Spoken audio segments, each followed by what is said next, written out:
할렐루야. 아멘. 우리는 주님을 믿는 믿음 안에서 한 가족입니다. 아멘이십니까? 아멘. 그렇게 우리 서로 사랑하고 서로 위로하면서 소망 안에서 주님을 높이며 한 가족 된 마음으로, 하나 된 마음으로 주님의 길 함께 걸어나가는 우리 모든 저와 여러분 되시길 간절히 소망합니다. 아멘. 여러분, 이 문학과 역사 그리고 우리들이 살아가는 삶을 통틀어서 이 하나의 공통된 진실을 하나 발견할 수가 있습니다. 그것은 바로 가장 아름다운 완성은 가장 격렬한 방해와 함께 온다라는 것입니다. 가장 아름다운 완성은 가장 격렬한 방해와 함께 온다라는 것이죠.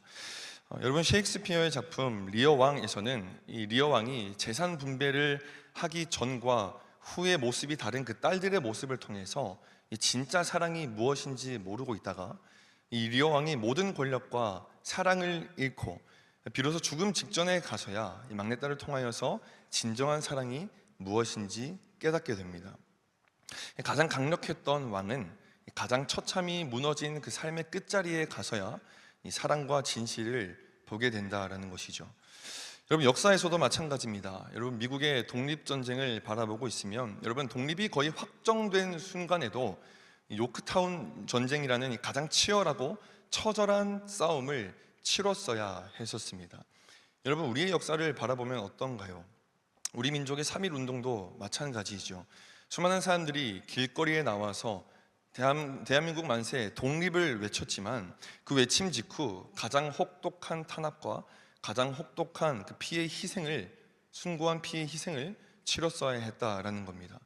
여러분, 자유는 그렇게 이 마지막 순간 가장 잔인한 방법을 통과한 후에야, 가장 잔인한 방해를 통과한 후에야 찾아왔다라는 것이죠. 여러분, 우리의 삶도 그렇지 않습니까? 거의 다 왔다라고 생각하는 순간에, 이제는 조금만 더 버티면 된다라고 생각되는 그 순간에 우리는 예상치 못했던 방해와 또 고통을 마주하게 된다라는 것이죠. 그 방해의 순간을 맞이하게 되면 우리는 너무나도 고통스러운 시간을 보내게 됩니다. 그리고 그 순간 당황스럽고 너무나도 두려운 시간을 보내게 되죠. 왜 하필 지금일까? 왜 이 방해는 끝나지가 않는 것일까? 그렇게 좌절이 밀려오기도 합니다. 여러분, 그러나 그 고통은 끝을 의미하지만은 않는다라는 것입니다. 그 고통은 끝을 의미하지만은 않는다라는 것이에요. 오히려 완성 직전에 반드시 거쳐야 하는 통과 의례를 의미하기도 한다라는 것입니다. 여러분, 우리가 단편적으로 살펴봤지만 역사와 문화, 또 우리가 살아가는 그 삶을 통틀어서 이 진실을 가르쳐 줍니다. 가장 아름다운 순간은 가장 격렬한 방해를 동반한다. 여러분, 이것을 가장 극명하게 보여주는 사건이 있습니다. 그것은 바로 우리 주 예수 그리스도의 십자가 사건입니다. 여러분, 예수님은 수많은 병자들을 고치셨고 그리고 수많은 사람들에게 복음을 전파하셨습니다. 그러나 그 구원의 완성인 마지막 순간, 가장 고통스럽고 치욕스러운 십자가를 통과하는 것을 통해서 그 완성이 이루어졌다라는 것이죠. 여러분, 사단은 십자가 앞에서 예수 그리스도를 조롱했습니다. 그리고 수많은 사람들은 그 예수를 향해서 침을 뱉었습니다. 그리고 모든 제자들은 그 십자가 앞에서 뿔뿔이 흩어졌습니다. 겉으로 보기에는 실패처럼 보이는 십자가입니다. 모든 것이 무너진 것 같았습니다. 그 방해로부터 모든 것이 실패한 것 같아 보인다라는 것이죠. 여러분, 그러나 바로 그 십자가에서 하나님은 인류 구원의 가장 위대한 승리를 이루어내십니다. 가장 치열했던 방해와 이 고통을 통과할 때, 가장 처절한 방해와 고통을 통과할 때 비로소 가장 아름다운 완성이 이루어졌는 것을 우리는 십자가를 통해서 알 수 있다라는 것입니다. 사랑하는 청년 여러분, 오늘 우리가 함께 나눌 본문의 이야기는 마지막 문짝을 달기 직전에 일어난 이야기입니다. 성벽을 지금까지 지어오다가 마지막 문짝을 달기 직전에 일어난 일이다라는 거예요. 성벽은 이제 거의 다 지어졌습니다. 문짝만 달면 완공입니다. 그런데 그때 그 순간에 느헤미야는 다시 등장하는 산발락과 도비아와 게셈으로부터 공격을 받게 된다라는 것이죠. 여러분, 3주 전에 이들은 영적 전쟁을 일으키는 사단과 같은 자들이다라는 그 비유를 의미한다라고 제가 설교 시간에 이야기를 했었습니다. 그리고 이들은 느헤미야 4장 말씀을 통해서 알 수 있는 것은 이 영적 전쟁은 처음에는 심리적으로 다가오고 그 다음에는 물리적인 공격으로 우리를 공격해 온다라는 것을 나눴습니다. 표정을 보니까 처음 듣는 것 같은 표정인데, 네, 그런 이야기를 나눴었습니다. 여러분, 오늘 그 마지막 그들의 처절한 모습이 등장합니다. 산발락과 도비야와 게셈, 즉 영적 전쟁을 걸어오는 사단들의 마지막 처절한 모습이 등장한다라는 거예요. 여러분, 사단은 우리가 걸어온 믿음의 길 자체를 무시하거나 길 자체를 무너뜨리지 않습니다.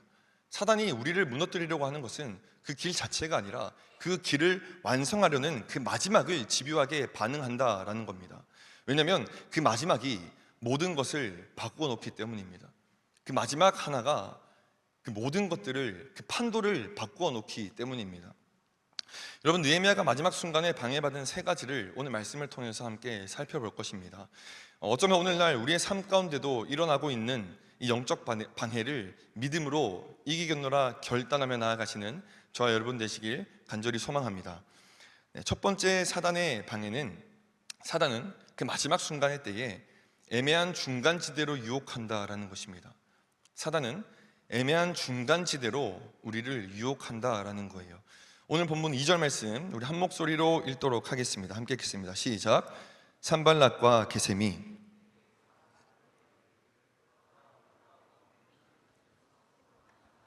실상은 나를 해하고자 함이었더라. 아멘. 여러분, 산발락과 게셈이 느헤미야에게 오노 평지 한 촌에서 보자라고 이야기를 하고 있습니다.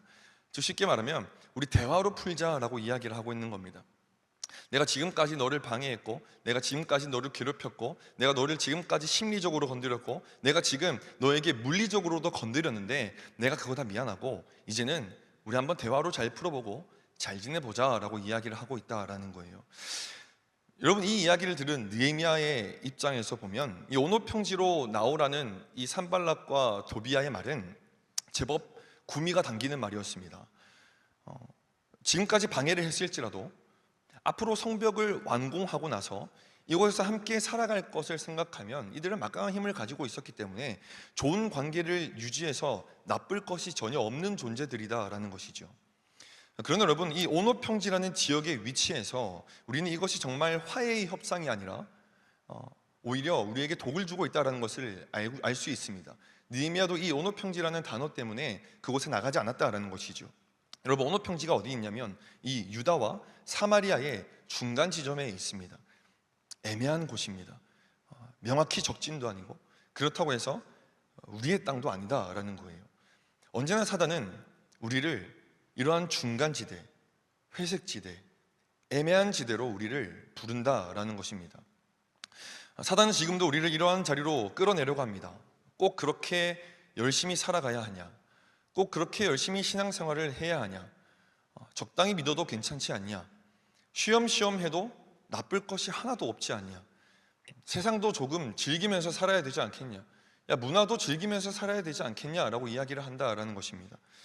여러분, 학업을 하면서, 취업 준비를 하면서, 또 직장 생활을 하면서, 또 수많은 인간관계 속에서 얼마나 자주 이런 생각들이 우리 마음 가운데 타협점으로 찾아오고 있냐라는 것입니다. 요새 공동체는 시험 기간을 지나고 있을 겁니다. 공부하면서 주일 예배 한 번쯤 빠진다고 무슨 일이 생기겠냐, 그런 생각이 우리 마음 가운데 든다라는 거예요. 그 중간 지대로 나오라는 요청을 계속 받는다라는 겁니다. 큐티, 하나님 말씀 가까이 하는 것, 매일매일 시간을 정해놓고 기도하는 것 너무 피곤한데 오늘 그냥 하루 정도는 넘어가도 괜찮지 않겠느냐, 그 마음이 우리 마음 가운데 든다라는 거예요. 저 집단이랑 내가 어울리기에는 내가 신앙적으로 포기해야 될 것이 너무나도 많은데 그래도 내가 외로운 상황이니 내 체면을 지켜야 하니 일단은 대충 맞춰서 그 무리에 껴서 살아가 보자. 여러분, 사단은 우리의 이러한 삶에 언제나 편안한 타협으로 속삭이고 있다라는 겁니다. 겉으로 보기엔 아무런 문제가 없어 보입니다. 그리고 속으로는 우리가 언제나 그 중간지대로 나오라는 사단의 속삭임에 우리는 언제나 이렇게 반응하죠. 이번만 그렇게 하자. 이번만 내가 한번 나가보자. 이번만 나가서 한번 대화를 해보자. 이번만 회색지로 나갔다가 금방 있을 것 같은 생각이 듭니다. 왠지 모를 그런 자신감이 생긴다라는 거예요. 그런데 여러분, 한번 여러분들의 삶을 잘 생각해 보십시오. 진짜 그 한 번이 그 한 번으로 끝났습니까? 진짜 그 한 번이, 이번 한 번이 그 한 번으로 끝났냐라는 겁니다. 그 사단이 회색지대로 나오라는 그 말에 한 번 나간 것이 진짜 그 한 번으로 끝났냐라고 묻고 있는 겁니다. 한 번쯤은 아무런 문제가 없을 거라 생각했던 그 한 번이 진짜로 한 번으로 끝나지 않습니다. 또 똑같은 상황이 오면 다시 회색지대로 나아가서 동일하게 허우적거리고 있는 모습이 바로 우리들의 연약한 모습입니다. 여러분, 이는 결국 우리를 영적으로 죽이게 만드는 사단의 달콤한 유혹입니다. 그것으로 부르는 이유는 느헤미야를 해하려고 했던 것처럼, 느헤미야를 죽이려고 했던 것처럼 우리를 영적으로 죽이기 위해서 그곳으로 나오라고 이야기하고 있다라는 것이죠. 여러분, 그 유혹이 동일하게 4번이나 느헤미야에게 닥치고 있습니다. 동일한 유혹이 4번이나 닥쳤다라는 겁니다. 여러분, 무엇을 의미합니까? 거절해도 똑같은 유혹으로 우리에게 계속 다가온다라는 것입니다. 한 번만 나와라, 한 번만 나와라, 한 번만 타협해라 라고 이야기를 하고 있다라는 겁니다. 여러분, 그럴 때 느헤미야의 반응을 우리가 함께 살펴보길 원합니다. 3절에서 4절 말씀입니다. 이제 제가 읽도록 하겠습니다. 내가 곧 그들에게 사자들을 보내어 이르기를 내가 이제 큰 역사를 하니 내려가지 못하겠노라. 어찌하여 역사를 중지하게 하고 너희에게로 내려가겠느냐 하매 그들이 4번이나 이같이 내게 사람을 보내되 나는 꼭 같이 대답하였더니. 아멘. 여러분, 느헤미야의 입술에서 나오는 고백은 이것입니다. 한 번만 타협하자, 한 번만 대화하자라는 그 4번의 대답 속에 느헤미야의 대답은 동일했다라고 이야기하고 있어요. 나는 큰 역사를 해야 하는 사람이다. 나는 지금 큰 역사를 내 손으로 하고 있는 사람이다 라고 이야기를 하고 있다는 겁니다. 하나님의 크신 일을, 하나님의 크신 사명을 내가 감당하고 있는 중이다라는 그 인식이 있었다라는 것이죠. 여러분, 우리가 회색지대로 나오라는 사단의 똑같은 유혹을 뿌리치고 이겨낼 수 있는 힘은 우리에게 맡겨진 하나님의 사명을 잘 감당하고 있는지에 대한 자기 인식이 얼마나 있느냐에 대해서 판단이 된다는 겁니다. 느헤미야는 하나님의 일이 더 중요하다 여겼습니다. 느헤미야는 지금 하나님의 사명이 더 중요하다라고 생각했다라는 겁니다. 우리 마음에 신앙의 성벽을 쌓아가는 것이 더 중요하다라는 인식을 느헤미야는 가지고 있었다라는 거예요. 그래서 단호히 말합니다. 나는 내려가지 않겠다. 나는 너희와 대화하지 않겠다라고 이야기를 하고 있다는 것이죠. 여러분, 우리에게 가장 중요한 것은 하나님과 더 가까워지는 것인 줄로 믿습니다. 아멘이십니까? 아멘. 여러분, 우리의 믿음이 예수 그리스도를 닮아 성장하는 것이 더 중요하다라는 것입니다. 그렇기 때문에 그러한 유혹이 우리 삶 가운데 찾아올 때에, 그렇게 회색지대로 나오라는 요청이 있을 때에 우리는 단호하게 이야기할 수 있어야 합니다. 아니, 나는 하나님의 일을 선택하겠다. 나는 하나님의 크신 일을 내 손에서 놓지 않겠다라고 이야기를 할 수 있어야 된다라는 겁니다. 여러분들 마음속에 이러한 하나님의 자녀다움에 대한 분명함이 명확하게 있는 저와 여러분 되시길 간절히 소망합니다. 여러분, 두 번째 방해에 대해서 이야기를 나누길 원합니다. 여러분, 두 번째 반응은 소문으로 우리에게 두려움을 심으려고 한다라는 것입니다. 소문으로 우리에게 두려움을 심으려고 한다라는 것이에요. 여러분, 5절 말씀 우리 한 목소리로 함께 읽도록 하겠습니다. 준비 시작. 산발랏이 5번째는 그 종자의 손에 봉하지 않은 편지를 들려 내게 보냈는데. 아멘. 여러분, 당시에 편지가 왕래할 때는 누구도 보지 못하게 봉하여서 보냈습니다. 지금으로 따지면 인비 처리를 해서 보냈다라는 것이죠. 느헤미야가 온옷 평지로 초청한 것에 대해서 4번이나 거절하자, 똑같이 4번이나 나는 안 나가겠다라고 거절을 하자, 이들이 계획한 것은 마지막 5번째 편지는 봉하지 않은 편지를 그 서신을 통해서 보냈다라는 것입니다. 여러분, 봉하지 않았다라는 것은 누구나 볼 수 있게 의도적으로 열어놨다라는 것입니다. 누구나 볼 수 있게 의도적으로 열어놨다라는 거예요. 여러분, 지금은 초등학생, 중학생, 고등학생들이 좋아하는 이성에게 사랑을 표현할 때 이제 카톡합니다. 카톡하고 문자하고 그렇게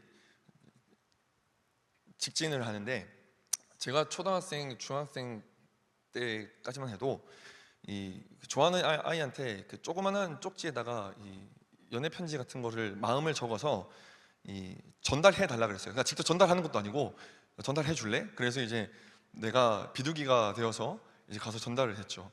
여러분 뭐 저는 보기와는 다르게 받지는 못했고 전달을 많이 했습니다. 여러분 그때 저를 믿는다고 저를 통해서 전달해 줄 때 제가 그것을 봤을까요? 안 봤을까요? 네, 저 다 비슷비슷하네요. 네, 봤습니다. 네, 저는 다 열어봤습니다. 네, 저만 쓰레기입니까? 아무튼 그렇습니다. 여러분, 우리는 그렇게 연약하다라는 거예요. 우리는 그렇게 연약하다는 겁니다. 여러분, 사람들이 봉하지 않은 편지, 지금 이 봉하지 않은 편지를 다 봤습니다. 누군가 보고 그 소문이 돌기 시작했다라는 거예요. 그리고 그 적힌 내용에 대한 소문이 돌기 시작했는데 그 내용이 이렇습니다. 6절에서 7절 말씀입니다. 제가 읽도록 하죠. 그 글에 이르기를 이방 중에도 소문이 있고 가스무도 말하기를, 가스무는 여기서 게셈입니다. 가스무도 말하기를 너와 유다 사람들이 모반하여 성벽을 건축한다 하니 내가 그 말과 같이 왕이 되려 하는도다. 또 네가 선지자를 세워서 예루살렘에서 너를 들어 선전하기를 유다의 왕이 있다 하게 하였으니 지금 이 말이 왕에게 들릴지라. 그런즉 너는 이제 오라 함께 의논하자 하기로. 여러분 소문의 내용은 이 페르시아의 술 관원이었던 느헤미야가 유다 땅에 온 목적이 왕 노릇하기 위해서 왔다라는 소문을 내고 있다라는 겁니다. 그리고 이 느헤미야가 예언자들을 포섭해서 야 유다의 왕이 있는데 그 왕이 지금 우리를 지도하고 있는 느헤미야다라는 것을 선포하게 만들고 있다라는 거예요. 그래서 지금 느헤미야가 왕이 되려고 한다라는 헛소문을 퍼뜨리고 있다라는 겁니다. 그리고 그것을 지금 너를 가장 아끼는 아닥사스다 왕에게 내가 이것을 보고하겠다, 내가 이것을 얘기할 건데 내가 이 정도까지 하는데 너 지금 나랑 대화 안 해? 라고 이야기를 하고 있는 것이죠. 여러분 그럴싸한 내용입니다. 이스라엘 백성들의 입장에서 한번 생각을 해볼까요? 그것을 들으면 내가 이용당했다라는 배신감이 얼마나 될까요? 그리고 여러분 실제로 2차 귀환 때 에스라 때 이 르훔과 심세라는 방백들이 동일하게 아닥사스다 왕 때에 똑같은 소문을 퍼뜨려서 그 성벽 재건을 중지시킨 역사가 있습니다. 그래서 이 산발락과 도비아 게셈도 그것을 기억하고 야 이렇게 하면은 또 성벽이 중지되더라, 그러니까 우리가 또 소문을 내자라고 이야기를 하고 있는 겁니다. 여러분 이런 부정적인 말들은 그럴 리가 없다라는 생각이 들면서도 야 우리 느헤미야는 그럴 리가 없어라는 생각이 들면서도 그 부정적인 말이 내 마음 가운데 들어오게 되는 순간부터는 계속 마음에 남게 됩니다. 여러분 우리가 뉴스페이퍼를 보거나 이 SNS를 하다 보면 오늘의 사주를 우연찮게 볼 때가 있습니다. 여러분 그냥 지나가지 못하고 지나가시는 분들도 계시겠지만 저같이 한 번씩 이제 지나가지 못하고 내 생년월일을 보고 운세를 그냥 한번 볼까라고 이제 확인하시는 분들이 저만 그런가요? 네 그렇습니다. 그런 부분들이 있습니다. 그럴 때 여러분 좋은 내용이면 그게 좋은 내용이잖아요. 그러면 그냥 지나갑니다. 그리고 뭐 그게 좋은 내용이라 하더라도 뭐 엄청 기쁘거나 그 하루가 편안하지도 않습니다. 왜냐하면 그것을 통해서 내 인생을 살아가는 것이 아니기 때문입니다. 그럼 명확히 알고 있다라는 거예요. 그런데 만약에 그 내용이 조금이라도 부정하다 그러면, 부정한 내용이 조금이라도 실려 있다 그러면 이상하게 종일 그 말 때문에 찝찝합니다. 그리고 기분이 묘하다라는 거예요. 그 부정적인 말 한 문구 때문에 내 하루가 괜히 좌지우지 되는 것 같은 느낌이 든다라는 겁니다. 여러분 이게 부정적인 말을 통한 사단의 작전입니다. 두렵게 만드는 겁니다. 오늘 하루를 내가 하나님의 백성으로 살아가는 것을 두렵게 만든다라는 거예요. 여러분 9절 말씀 상반절을 보십시오. 그들이 이 소문을 낸 그들이 다 우리를 두렵게 하고자 하여라고 이야기하고 있습니다. 두렵게 하고자 하여. 여러분 소문의 목적은 단 한 가지입니다. 두렵게 만드는 것입니다. 여러분 우리의 삶에서도 소문은 끊이지 않습니다. 친구에 대한 오해, 그리고 교회 안에서의 불필요한 뒷말, 그리고 직장 안에서의 뒷담화, 그리고 SNS에서 그곳에서 통해 떠도는 왜곡된 이야기들. 여러분 우리는 이러한 봉하지 않은 편지들에 대해서 사실 여부를 판단하기보다는 그럴지도 몰라 하는 불안으로 때로는 관계를 끊기도 하고 의심하기도 하고 그 의심이 공격을 낳고 그래서 누군가는 공동체를 떠나가고 그리고 이곳에 그 신앙의 우리가 이곳에 신앙의 벽을 함께 공동체로 쌓아 올라가는 것이 아닌 우리끼리의 분리의 성벽을 이곳에서 소문으로 쌓아 올라가고 있다라는 겁니다. 우리들만의 울타리를 끼리끼리만의 울타리를 소문으로서 헛된 이야기들로서 그렇게 쌓아가고 있다라는 거예요. 여러분, 우리는 잘 알다시피 소문은 개개인의 사람을 무너뜨리는데 그치지 않습니다. 절대 소문은 그 개인의 사람만을 무너뜨리는데 그치지 않는다라는 거예요. 소문은 결국 공동체 전체를 무너뜨립니다. 소문은 공동체 전체를 무너뜨린다라는 거예요. 그리고 결국 그 소문은 성벽을 쌓아 올리고 마지막 문짝을 다는 우리의 손을 약하게 만듭니다. 신앙의 손, 하나님의 사명을 감당하는 그 손을 주저하게 만든다라는 거예요. 사랑하는 청년 여러분, 꼭 기억하길 바랍니다. 우리는 사람의 말에 흔들리는 인생이 아니라, 사랑의 속삭임에 흔들리는 인생이 아니라, 오직 우리는 하나님의 말에 흔들리는 인생을 살아야 하는 줄로 믿습니다. 아멘이십니까? 아멘. 여러분, 느헤미야는 이 소문에 대하여서 이렇게 반응합니다. 9절 말씀입니다. 우리 함께 읽도록 하겠습니다. 준비 시작. 이는 그들이 다 우리를 두렵게 하고자 하여 말하기를 그들의 손이 피곤하여 역사를 중지하고 이루지 못하리라 함이라. 이제 내 손을 힘있게 하옵소서 하였노라. 여러분, 오늘도 사단은 우리에 대한 이 봉하지 않은 편지를 여기저기 돌리고 다닐 겁니다. 그때 우리가 해야 할 태도는 하나님께 이렇게 기도하는 겁니다. 하나님, 내 손을 힘있게 하셔서 성문의 문짝을 달기까지, 그 성문의 마지막을 올리기까지 주님의 사역에 매진할 수 있도록 나와 함께하여 주시옵소서. 내 손에 힘을 허락하여 주시옵소서라고 우리는 그렇게 기도해야 한다라는 것입니다. 이 느헤미야의 고백이 지금 성벽을 쌓아 올려 나가시는 저와 여러분들의 고백이 되길 간절히 소망합니다. 여러분, 마지막 방해에 대한 이야기를 나누고 말씀을 마무리하도록 하겠습니다. 여러분, 마지막 세 번째 방해는 가장 가까운 사람을 통해서 공격한다라는 겁니다. 가장 가까운 사람을 통해서 나를 공격해온다라는 거예요. 여러분, 10절 말씀 함께 읽도록 하겠습니다. 준비 시작. 이후에 무헬다벨의 손자 들리야의 아들 스마야가 두문불출하기로 내가 그 집에 가니 그가 이르기를 그들이 너를 죽이러 올 터이니 우리가 하나님의 전으로 가서 외소 안에 머물고 그 문을 닫자.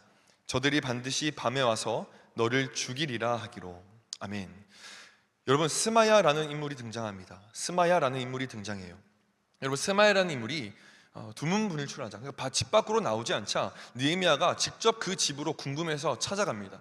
여러분, 이 정도 사이가 된다는 것은 거의 중마고우 사이입니다. 나에게 가장 가까이 있는 존재라는 것을 의미한다는 거예요. 여러분, 느헤미야를 만난 이 스마야의 입에서 나온 말은 작당들이 너를 죽이려고 하니, 저들이 너를 죽이려고 하니 나와 함께 하나님의 성소로 들어가자라고 이야기를 하고 있는 겁니다. 하나님의 성소로 들어가자. 여러분, 외소라는 것은 성소를 의미하거든요. 하나님의 성소로 들어가자라고 이야기를 하는 겁니다. 여러분, 이 말을 들은 느헤미야는 스마야가 이상하다라는 생각을 합니다. 그것을 알아채요. 여러분, 왜냐하면 스마야는 제사장이었기 때문에 언제든지 하나님의 성소에 드나들 수 있는 존재였습니다. 그런데 느헤미야는 하나님의 성소에 들어갈 명분이 없는 사람이었습니다. 하나님의 성소에 들어가게 되는 순간 죽을 위기에 처한 게 바로 이 느헤미야가 가지고 있는 신분이었다라는 거예요. 여러분, 그래서 느헤미야는 스마야가 작당들의 뇌물을 받고 넘어갔다라는 것을 알아챕니다.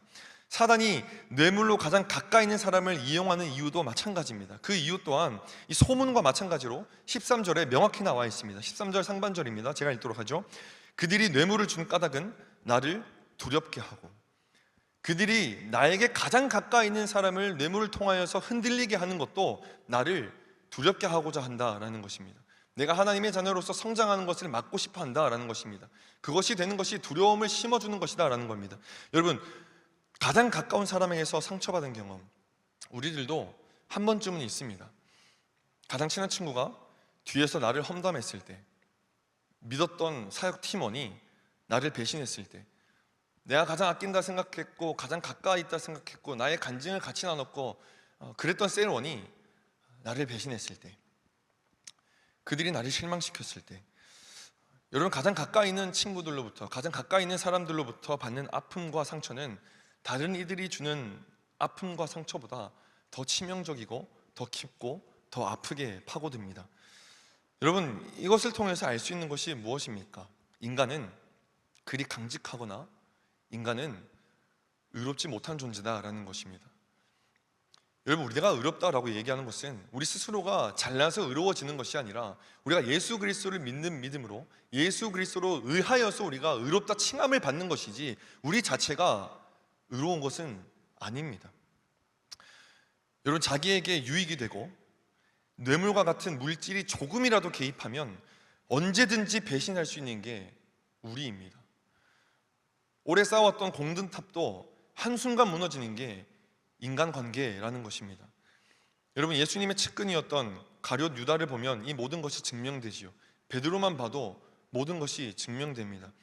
여러분, 예수님이 누구시고 어떤 분이신지 누구보다 잘 아는 자들이었습니다. 예수님과 가룟 유다의 사랑은 스승과 제자의 깊은 사랑의 관계였다라는 거예요. 동고동락했습니다. 기쁜 것을 함께 기뻐했고 슬픈 것에 있어서 함께 슬퍼했는 존재였습니다. 그러나 그 상식적인 일들 가운데서도, 상식적인 관계에서도 약간의 이권과 약간의 물질이 개입하니 산산조각이 납니다.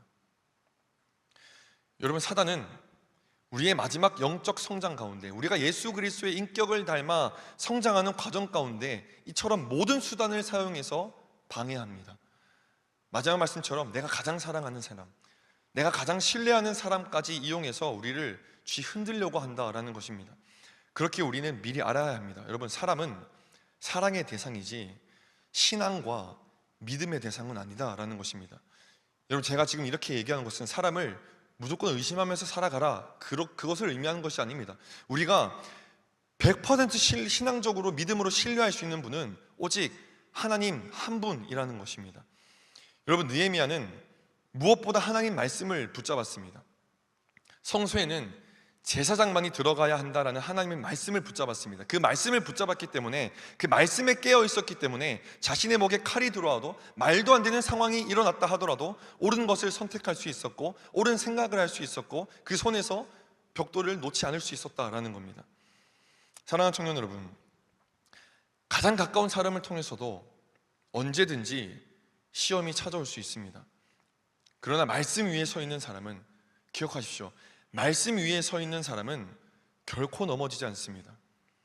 반석 위에 지은 집은 어떤 풍파가 몰아쳐도 절대로 무너지지 않습니다. 오직 하나님의 말씀을 신뢰하시고 하나님 말씀만으로 그 진리를 구별하는 저와 여러분 되시길 간절히 소망합니다. 여러분, 말씀을 맺습니다. 오늘 말씀을 통해서 사단은 우리가 마지막 성문에 문짝을 달지 못한 때에, 우리가 마지막 성문에 문짝을 달지 못한 때에 온갖 수단을 다 동원하여서 우리를 막으려 한다라는 것을 오늘 말씀을 통해서 마지막으로 알 수 있었습니다. 애매한 중간지대로 유혹해서 하나님과 사단 가운데서 적절하게 타협하게 만들고 소문으로 우리를 두렵게 만들고 아무런 의심할 수 없을 정도의 가까운 사람을 통해서까지 우리를 두렵게 만들고 무너뜨리게 만드는 것이 바로 이 사단의 계략이라는 것입니다. 여러분, 그래서 우리는 때때로 너무나 두렵습니다. 내가 지금 이 길을 가는 게 맞는가? 내가 지금 잘하고 있는 건가? 내가 지금 하나님을 선택하는 것이 올바른 선택인가? 내가 지금 이 영적 싸움 계속해서 해나갈 수 있는가? 여러분, 이러한 생각이 들 때 꼭 기억하길 바랍니다. 여러분, 느헤미야는 결국 성벽을 완성했습니다. 결국에 그 문짝을 달았다라는 것입니다. 여러분, 그리고 16절에서 이렇게 말합니다. 우리 함께 큰 소리로 함께 읽도록 하겠습니다. 준비 시작. 우리의 모든 대적과 주위에 있는 이방 족속들이 이를 듣고 다 두려워하여 크게 낙담하였으니 그들이 우리 하나님께서 이 역사를 이루신 것을 알미니라. 아멘. 우리 한 번 더 읽도록 하죠. 한 번 더 읽겠습니다. 준비 시작. 우리의 모든 대적과 주위에 있는 이방 족속들이 이를 듣고 다 두려워하여 크게 낙담하였으니 그들이 우리 하나님께서 이 역사를 이루신 것을 알미니라. 아멘. 아멘이십니까? 아멘. 여러분, 사단의 영들이 우리 하나님께서 이 역사를 이루신 것을 알았다라고 말하면서 이 느헤미야와 이스라엘 백성들을 두렵게 하던 사단들이, 그 이방들이 그들이 두려워하고 있다라고 성경은 기록하고 있습니다. 우리를 두렵게 하려고 했던 그 자들이 오히려 그들이 지금 두려워하고 있다라는 거예요. 우리의 힘이 아니라 하나님께서 이기십니다. 우리의 힘이 아니라 하나님께서 이기십니다. 우리 하나님께서 이 역사를 이루신 것을 알미니라. 하나님께서 하셨다라는 것을 사단이 알고 있다라는 것입니다. 여러분, 다시 예수님의 십자가 이야기로 좀 돌아와 볼까요? 여러분, 예수님이 십자가에 매달리셨을 때 사람들은 모두가 실패했다라고 이야기했습니다. 그러나 사흘 만에 부활하심으로 하나님은 모든 계획을 완성시키셨습니다. 여러분, 영적 싸움 가운데 있습니까?